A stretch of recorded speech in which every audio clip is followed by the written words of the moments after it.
अनोखा digital recording studio Alamnagar Madhepura.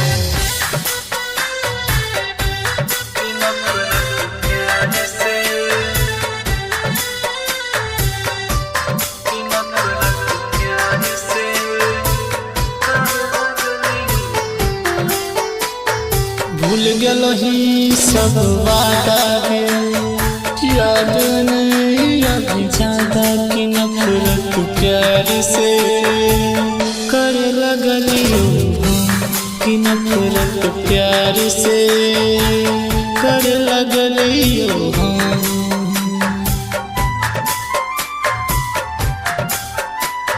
समझ नहीं पलियो तोरा दिल तोड़ दिल मोरा की नफरत प्यार से कर लगलियो कि नफरत प्यार से कर लगलियो।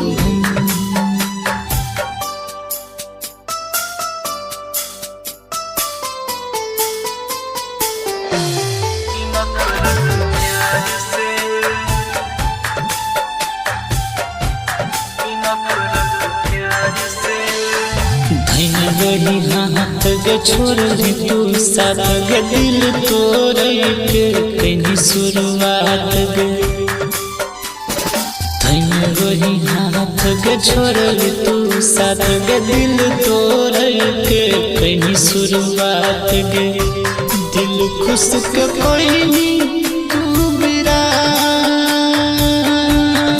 गे। दिल खुश के कोई नहीं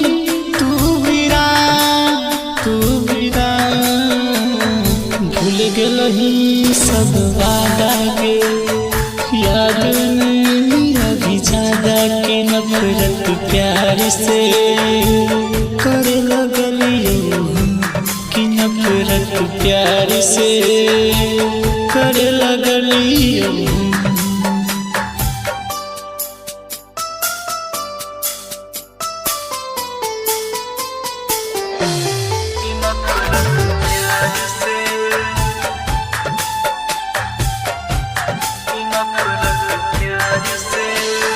खेल कौन खेला जिल अकेला बनबो हम शीश के छेला।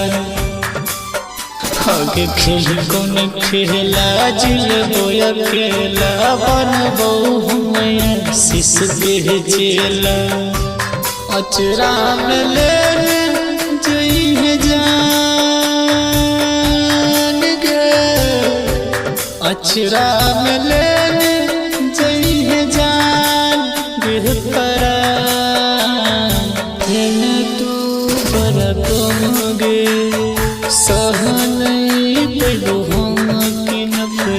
प्यार से कर लगलियो कि नफरत प्यार से कर लगलियो।